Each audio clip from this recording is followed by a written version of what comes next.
ಜೀನಾಗೆ ಸಂಪಾದಕತ್ವದಲ್ಲಿ ಜಿಎನ್ಎಸ್ news ಸಾಗರ ಸುತ್ತದ ಆಚೆ ಈಚೆ ಗುರುವಾರದ news ಅಪ್ಡೇಟ್ಗೆ ತಮಗೆ ಸ್ವಾಗತ. ಮುಖ್ಯಾಂಶಗಳು. ತಾಳಗುಪ್ಪ ಆಸ್ಪತ್ರೆಯಲ್ಲಿ ವೈದ್ಯರೇ ಇಲ್ಲ, ದೂರದೂರಿನಿಂದ ಬಂದ ಗ್ರಾಮಸ್ಥರಿಗೆ ಆರೋಗ್ಯ ಸೇವೆ ಮರೀಚಿಕೆ. ಕಾಗೋಡು ತಿಮ್ಮಪ್ಪ ಕಟ್ಟಿದ ಆಸ್ಪತ್ರೆಗೆ ಕಾಯಂ ವೈದ್ಯರಿಲ್ಲ, ಸಚಿವ ಮಧು ಬಂಗಾರಪ್ಪ ಗಮನಿಸಲು ಲಕ್ಷ್ಮೀನಾರಾಯಣ್ ಒತ್ತಾಯ. ವೈದ್ಯರ ಕೊರತೆಗೆ ಸ್ಪಂದಿಸದ ಜನಪ್ರತಿನಿಧಿಗಳ ವಿರುದ್ಧ ಗ್ರಾಮದ ಪ್ರಮುಖರ ಆಕ್ರೋಶ. ಸೆಪ್ಟೆಂಬರ್ 5 ಶುಕ್ರವಾರ ಶಿಕ್ಷಕರ ದಿನಾಚರಣೆ, ಸರ್ವರು ಪಾಲ್ಗೊಳ್ಳಲು ಬಿಇಒ ಪರಶುರಾಮಪ್ಪ ಮನವಿ. ಅತಿವೃಷ್ಟಿಯಿಂದ ಬೆಳೆ ಹಾನಿ, ಸಂಯುಕ್ತ ರೈತ ಸಂಘದಿಂದ ಮನವಿ. ರೈತರಿಗೆ ಪರಿಹಾರ ನೀಡಿ, ಗೊಬ್ಬರದ ಅಂಗಡಿ ಎದುರು ದರಪಟ್ಟಿ ನಮೂದಿಸಿ ಎಂದ ಮಂಜಪ್ಪ ಮತ್ತು ಹೊಯ್ಸಳ. ಯೋಗ ಮತ್ತು ಚದುರಂಗ ಸ್ಪರ್ಧೆ, ಮಕ್ಕಳಿಂದ ಉತ್ತಮ ಪ್ರದರ್ಶನ. ಕಾರ್ಯಕ್ರಮ ಕುರಿತು ಮುಖ್ಯ ಶಿಕ್ಷಕಿ ಮಂಜುಳಾ ಮಾಹಿತಿ. ಕಿಚ್ಚ ಸುದೀಪ್ ಜನ್ಮದಿನ, ರಕ್ತದಾನ ಶಿಬಿರ, ರಕ್ತದಾನ ಶ್ರೇಷ್ಠ ದಾನ ಎಂದ ಡಾಕ್ಟರ್ ರಾಜನಂದಿನಿ ಕಾಗೋಡು.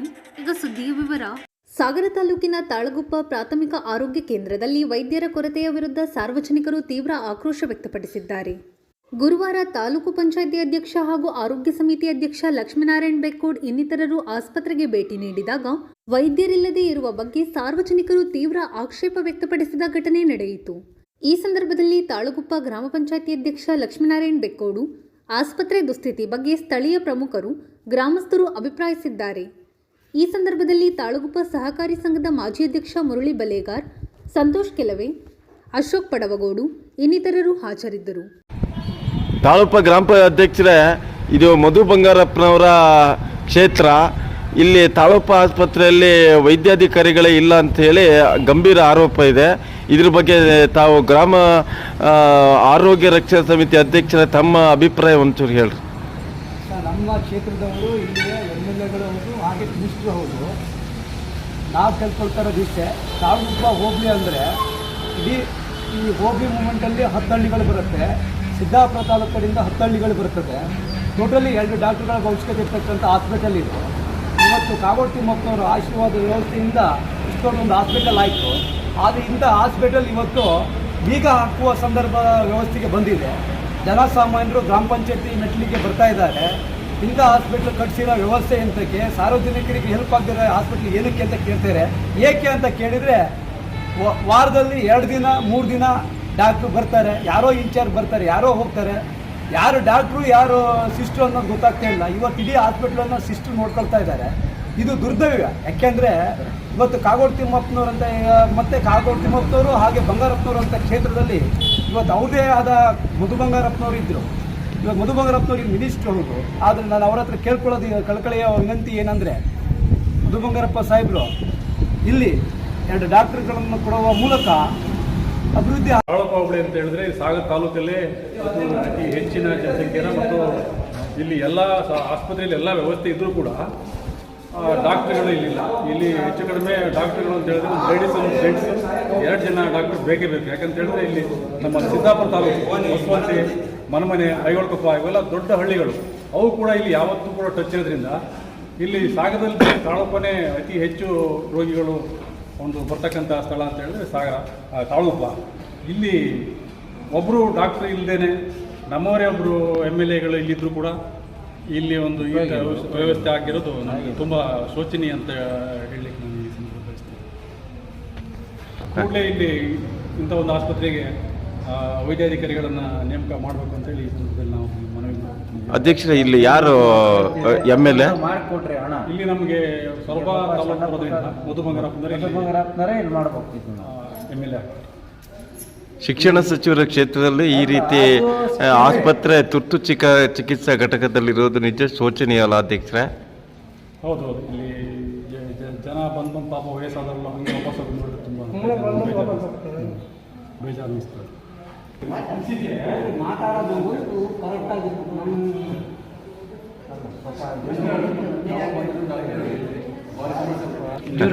ಸ್ವಲ್ಪ ಬಗೆಹರಿಸ್ಬೇಕು. ಇದು ಬೇಕೇ ಬೇಕಿದೆ.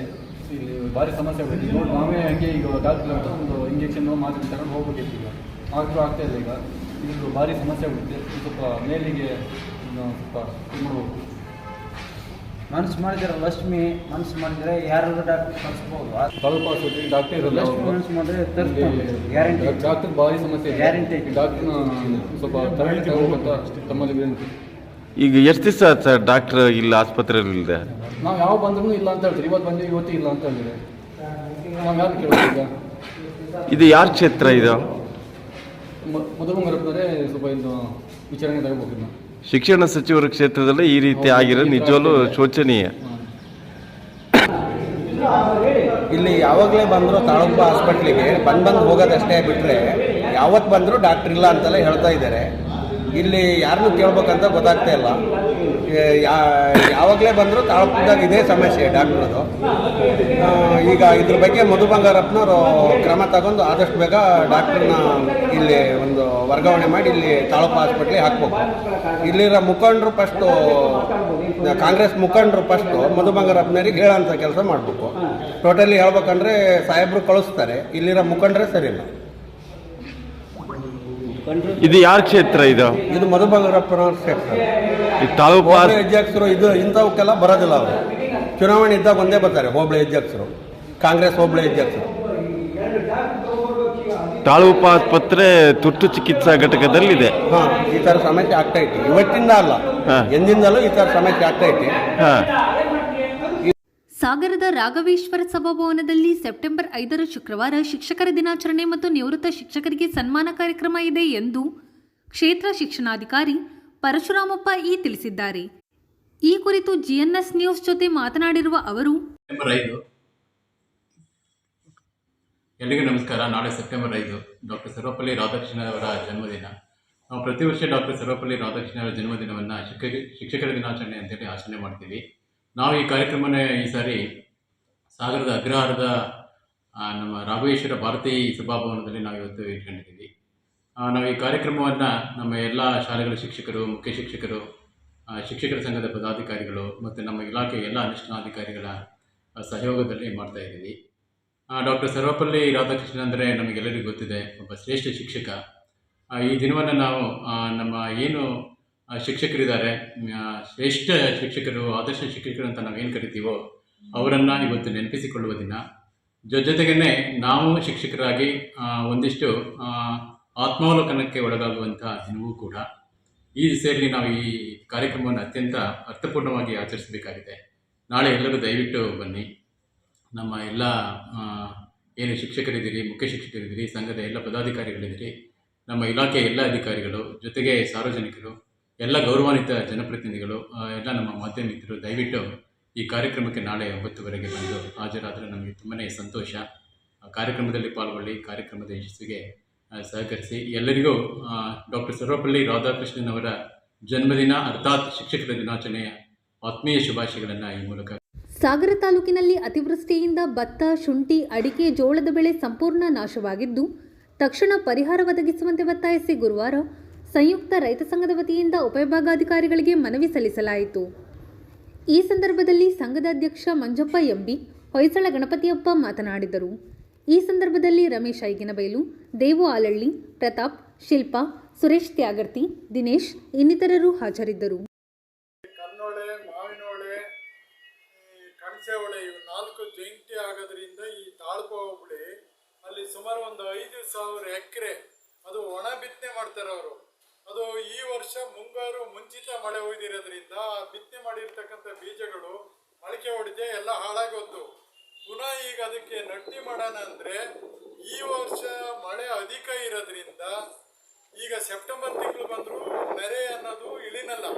ಇನ್ನು ಅಕ್ಟೋಬರಿಗೆ ನಾವು ನಟ್ಟಿ ಮಾಡಿದ್ರೆ ಆ ಜಮೀನಿಗೆ ನೀರಾವರಿ ವ್ಯವಸ್ಥೆ ಇರೋದಿಲ್ಲ. ದಯಮಾಡಿ 5,000 ಎಕರೆ ಇವತ್ತು ಭತ್ತದ ಬೆಳೆ ಕಂಪ್ಲೀಟ್ ಹಾನಿ ಆಗಿರೋದ್ರಿಂದ ಸರ್ಕಾರ ಇವರಿಗೆ ಸೂಕ್ತ ಪರಿಹಾರ ಕೊಡಬೇಕು. ಮತ್ತು ಎರಡನೇದಾಗಿ ತಾಲೂಕಿನಾಗ ಅಧಿಕ ಮಳೆ ಇರೋದ್ರಿಂದ 12,000 ಎಕರೆ ಈ ಅಡಿಕೆ ತೋಟದ ಬೆಳೆ ನೀರುಗೊಳೆ ಅನ್ನೋದಕ್ಕಾಗಿ ಎಲ್ಲ ಅಡಿಕೆ ಉದುರಿ ಫಸಲು ನಷ್ಟ ಆಗಿದೆ. ಅವರಿಗೂ ಸೂಕ್ತ ಒಂದು ಪರಿಹಾರ ಕೊಡಬೇಕು. ಜೋಳ, ಶುಂಠಿ ಅಂತೂ 80% ಇವತ್ತು ಕೊಳೆ ಬಂದು ನಷ್ಟಕ್ಕೆ ಹೊಣೆಗಾರರಾಗ್ಯಾರೆ. ದಯಮಾಡಿ ಆ ರೈತರಿಗೂ ಸೂಕ್ತ ಪರಿಹಾರ ಕೊಡಬೇಕು. ಮತ್ತು ಎರಡನೇದಾಗಿ ಈ ಗೊಬ್ಬರದ ಅಂಗಡಿಗೂ ಮತ್ತು ರೈತ ವರ್ಗಕ್ಕೂ ಒಂದು ಅನ್ಯೋನ್ಯವಾದ ಸಂಬಂಧ ಐತಿ. ಈ ಗೊಬ್ಬರದ ಅಂಗಡಿಗಳು ಏನು ಮಾಡ್ತಾರೆ ಅಂದರೆ ಗೊಬ್ಬರದ ಸ್ಟಾಕನ್ನು ಕಡಿಮೆ ಐತೆ ಅಂತ ತೋರಿಸ್ಕೊಂಡು ಇರ್ತಕ್ಕಂಥ ಗೊಬ್ಬರಕ್ಕೆ 100-200 ರೂಪಾಯಿ ಜಾಸ್ತಿ ಹಾಕಿ ಮಾರ್ತಾ ಇದ್ದಾರೆ. ದಯಮಾಡಿ ನಾವು ಕೃಷಿ ಇಲಾಖೆ ಅಧಿಕಾರಿ ಮತ್ತು AC ಸಾಹೇಬರ ಮುಖಾಂತರ ನಾವು ಒಂದು ಮನವರಿಕೆ ಮಾಡಿದ್ದೇನೆಂದರೆ ಎಲ್ಲ ಗೊಬ್ಬರದ ಅಂಗಡಿಯರು ಅವರವ್ರ ಗೊಬ್ಬರದ ರೇಟನ್ನು ಹೊರಗಡೆ ಪಬ್ಲಿಕ್ ಆಗಿ ಒಂದು ಬೋರ್ಡ್ ಹಾಕಬೇಕು. ನಾವು ಅವ್ರು ಹಾಕಿದ ರೇಟಿಗೆ ನಾವು ದುಡ್ಡು ಕೊಟ್ಟು ತರೋದಕ್ಕಿಂತ ಹೊರಗಡೆ ಬೋರ್ಡ್ ರೇಟ್ ಏನೈತಿ ಅಂದಾಗ ಯಾರ್ಯಾರು ನಮಗೆ ಮೋಸ ಮಾಡ್ತಾರೆ ಯಾವ ಅಂಗಡಿಯರು ಅಂತ ಗೊತ್ತಾಗೈತಿ. ಬೋರ್ಡ್ ರೇಟ್ ಹಾಕಿದಾಗ ನಾವು ಮೋಸ ಮಾಡೋಕ್ಕೂ ಬರೋದಿಲ್ಲ. ಇದನ್ನು ದಯಮಾಡಿ ಇದು ಜನ ಜಾಗೃತಿಗೊಳ್ಳಕ್ಕೆ ಇದೊಂದು ಬೋರ್ಡ್ ಹಾಕಬೇಕು ಅನ್ನೋದ್ರ ಬಗ್ಗೆ ನಾವೊಂದು ಮನವರಿಕೆ ಮಾಡ್ತಾ ಇದ್ದೀವಿ. ಮತ್ತು ಅತಿವೃಷ್ಟಿಯಿಂದ ಎಲ್ಲಿ ಹಳ್ಳಿಗಾಡು ಎಲ್ಲಿ ಹಾಳ ಐತಿ ಅಲ್ಲಿ ಮನೆ ಕಟ್ಟೆಬಲ್ಲ ಕೂತ್ಕೊಂಡು ನಮ್ಮೂರು ರಸ್ತೆ ಸರಿ ಇಲ್ಲ, ಒಡ್ಡು ಸರಿ ಇಲ್ಲ ಅಂತ ಜನರ ಬೈಯಕ್ಕಿಂತ ಸಂಬಂಧಪಟ್ಟ ಇಲಾಖೆ AC ಸಾಹೇಬರು, ತಹಸೀಲ್ದಾರರು ಇಂಥವರಿಗೆ ನಮ್ಮೂರಿನ ಅವ್ಯವಸ್ಥೆ ಸ್ಥಿತಿ ಹಿಂಗೈತೆ ಅಂತ ಹೇಳಿ ಒಂದು ಮನವಿ ಪತ್ರನೂ ಜನ ಕೊಡಬೇಕು ಅನ್ನೋದ್ರ ಬಗ್ಗೆ. ಭಾರತ್ ಮಾತಾ ಕಿ ಜೈ. ರೈತ ಪರ ಹೋರಾಟಕ್ಕೆ ಜಯವಾಗಲಿ. ರೈತ ಪರ ಹೋರಾಟಕ್ಕೆ ಜಯವಾಗಲಿ. ಜೈ ಜವಾನ್ ಜೈ ಕಿಸಾನ್. ಜೈ ಜವಾನ್ ಜೈ ಕಿಸಾನ್. ಸಾಗರ ತಾಲೂಕು ರೈತ ಸಂಘಕ್ಕೆ ಜಯವಾಗಲಿ. ಸಾಗರ ತಾಲೂಕು ರೈತ ಸಂಘಕ್ಕೆ ಜಯವಾಗಲಿ.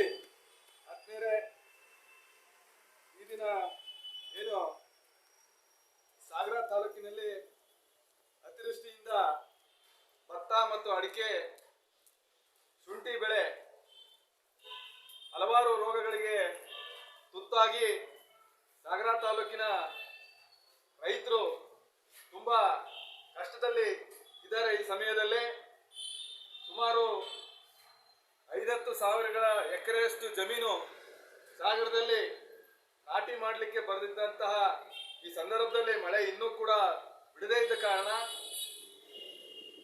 ಇಂತಹ ಸಮಯದಲ್ಲಿ ನಮ್ಮ ತಾಲೂಕಾಡಳಿತ ತಾಲೂಕಿನ ರೈತರ ಪರವಾಗಿ ಪರಿಹಾರವನ್ನ ಈ ಸಮಯದಲ್ಲಿ ತಾಲೂಕಾಡಳಿತ ಒದಗಿಸಬೇಕು ಅಂತ ಹೇಳಿ ಈ ದಿನ ನಾವು AC ಅವರ ಮುಖಾಂತರ ಸಾಗರ ಆಡಳಿತಕ್ಕೆ ನಾವು ಒಂದು ಮನವಿಯನ್ನ ಕೊಡ್ತಾ ಇದ್ದೇವೆ. ಈ ಮನವಿಯನ್ನ ಸ್ವೀಕರಿಸಿ ತಾಲೂಕಾಡಳಿತ ಆದಷ್ಟು ಬೇಗ. ಸಾಗರದ ಅಜಿತ ಸಭಾಭವನದಲ್ಲಿ ಗುರುವಾರ ಸಾರ್ವಜನಿಕ ಶಿಕ್ಷಣ ಇಲಾಖೆ ವತಿಯಿಂದ ತಾಲೂಕು ಮಟ್ಟದ 17 ವರ್ಷದೊಳಗಿನ ವಿದ್ಯಾರ್ಥಿಗಳ ಯೋಗ ಮತ್ತು ಚದುರಂಗ ಸ್ಪರ್ಧೆ ನಡೆಯಿತು. ತಾಲೂಕಿನ ವಿವಿಧ ಶಾಲೆಗಳ ವಿದ್ಯಾರ್ಥಿಗಳು ಸ್ಪರ್ಧೆಯಲ್ಲಿ ಪಾಲ್ಗೊಂಡಿದ್ದರು. ಯೋಗ ಗುರು HP ಮಂಜಪ್ಪ ಸೇರಿದಂತೆ ಇತರರು ತೀರ್ಪುಗಾರರಾಗಿ ಪಾಲ್ಗೊಂಡಿದ್ದರು. ಸೇವಾ ಸಾಗರ ಶಾಲೆಯ ಶಿಕ್ಷಕ ಸಮೂಹ ಕಾರ್ಯಕ್ರಮದ ಯಶಸ್ಸಿಗೆ ಶ್ರಮಿಸಿದರು. ಕಾರ್ಯಕ್ರಮ ಕುರಿತು ಸೇವಾ ಸಾಗರ ವಿದ್ಯಾಸಂಸ್ಥೆಯ ಮುಖ್ಯ ಶಿಕ್ಷಕಿ ಮಂಜುಳಾ ಮಾತನಾಡಿದ್ದಾರೆ. ಎಲ್ಲರಿಗೂ ನಮಸ್ಕಾರಗಳು. ಸೇವಾ ಸಾಗರ ವಿದ್ಯಾಸಂಸ್ಥೆಯಲ್ಲಿ ಈ ದಿನ ತಾಲೂಕು ಮಟ್ಟದ ಚದುರಂಗ ಮತ್ತು ಯೋಗಾಸನ ಸ್ಪರ್ಧೆಯನ್ನು ಏರ್ಪಡಿಸಿದ್ದೀವಿ. ಸೇವಾ ಸಾಗರ ವಿದ್ಯಾಸಂಸ್ಥೆಯು ಸುಮಾರು 10 ವರ್ಷಗಳಿಂದ ಈ ಕಾರ್ಯಕ್ರಮವನ್ನು ನಡೆಸ್ಕೊಡ್ತಾ ಇದೆ. ಈ ದಿನ ನಡೆಸ್ಕೊಡುವಂಥ ಕಾರ್ಯಕ್ರಮದಲ್ಲಿ ಶಿಕ್ಷಣ ಇಲಾಖೆ ಸೇವಾ ಸಾಗರ ವಿದ್ಯಾಸಂಸ್ಥೆಯ ಆಶ್ರಯದಲ್ಲಿ ನಡೀತಾ ಇದೆ. ಸುಮಾರು 165 ಮಕ್ಕಳು ಚದುರಂಗದಲ್ಲಿ ಭಾಗವಹಿಸಿದ್ದಾರೆ. ಹಾಗೆಯೇ 45 ಮಕ್ಕಳು ನಮ್ಮ ಯೋಗಾಸನ ಸ್ಪರ್ಧೆಯಲ್ಲಿ ಭಾಗವಹಿಸಿದ್ದಾರೆ. ಈ ಕಾರ್ಯಕ್ರಮದಲ್ಲಿ ಎಲ್ಲ ಸಾಗರ ತಾಲೂಕಿನ ಎಲ್ಲ ಪ್ರೌಢಶಾಲೆ ಮತ್ತು ಪ್ರಾಥಮಿಕ ಶಾಲೆಯಿಂದ ಭಾಗವಹಿಸಿದ್ದಾರೆ. ಆಗಮಿಸಿದಂಥ ಎಲ್ಲ ಮಕ್ಕಳಿಗೂ ಹಾಗೂ ಒಂದು 50 ಜನ ಪೋಷಕರು, ಶಿಕ್ಷಕರು, ಪ್ರಾಥಮಿಕ ಪ್ರೌಢಶಾಲೆ ಮುಖ್ಯ ಶಿಕ್ಷಕರು ಹಾಗೂ ಮಕ್ಕಳು, ಹಾಗೆ ನಮ್ಮ ಪೋಷಕರು ಬಂದಿದ್ದಾರೆ. ನಮ್ಮ ಶಾಲೆ ಶಿಕ್ಷಕರು, ಸಹಾಯಕರು ಎಲ್ಲರೂ ಇಲ್ಲಿ ಕೆಲಸ ಮಾಡ್ತಿದ್ದಾರೆ. ನಾನು ಮಂಜುಳಾ, ಈ ಶಾಲೆಯ ಮುಖ್ಯೋಪಾಧ್ಯಾಯಿನಿ. ಸುಮಾರು 35 ವರ್ಷಗಳಿಂದ ಇಲ್ಲಿ ಕೆಲಸ ಮಾಡ್ತಾ ಇದ್ದೀನಿ. ಹಾಗೂ ಈ ದಿನದ ಬಿಸಿಯೂಟದ ವ್ಯವಸ್ಥೆಯನ್ನು ಮಕ್ಕಳಿಗೆ ಮಾಡ್ತಾ ಇದ್ದೀವಿ ಮತ್ತು ಬಾಳೆಹಣ್ಣು ವಿತರಣೆಯನ್ನು ಮಾಡ್ತಾ ಇದ್ದೀವಿ. ಮಕ್ಕಳು ಇಲ್ಲಿ ಸುಸಜ್ಜಿತವಾಗಿ ಸ್ಪರ್ಧೆಯಲ್ಲಿ ಭಾಗವಹಿಸಿ ಬಹುಮಾನವನ್ನು ಗಳಿಸಿ ಸಂತೋಷದಿಂದ ಆರಾಮಾಗಿ ಹೋಗ್ತಾ ಇದ್ದಾರೆ. ಧನ್ಯವಾದ. ಸಾಗರ ತಾಲೂಕಿನಲ್ಲಿ ಪ್ರೌಢಶಾಲೆ ಮತ್ತು ಪ್ರಾಥಮಿಕ ಶಾಲೆ ಈ ಸ್ಪರ್ಧೆಯನ್ನು ಶಾಲಾ ಶಿಕ್ಷಣ ಇಲಾಖೆ ಇವರು ನಡೆಸ್ಕೊಡ್ತಾ ಇದ್ದಾರೆ. ನಾವು ಇದಕ್ಕೆ ಸಂಯೋಜಕರಾಗಿ ಇದಕ್ಕೆ ನಾವು ನಮ್ಮ ನಡುವಿನ ಸೆಲೆಬ್ರಿಟಿಗಳ ಜನ್ಮದಿನ ಅರ್ಥಪೂರ್ಣಗೊಳಿಸಲು ರಕ್ತದಾನದಂತಹ ಸೇವಾ ಕಾರ್ಯ ತೀರಾ ಅಗತ್ಯ ಎಂದು ರೋಟರಿ ರಕ್ತನಿಧಿ ಕೇಂದ್ರದ ಗೌರವಾಧ್ಯಕ್ಷೆ ಡಾಕ್ಟರ್ ರಾಜನಂದಿನಿ ಕಾಗೋಡು ತಿಳಿಸಿದರು.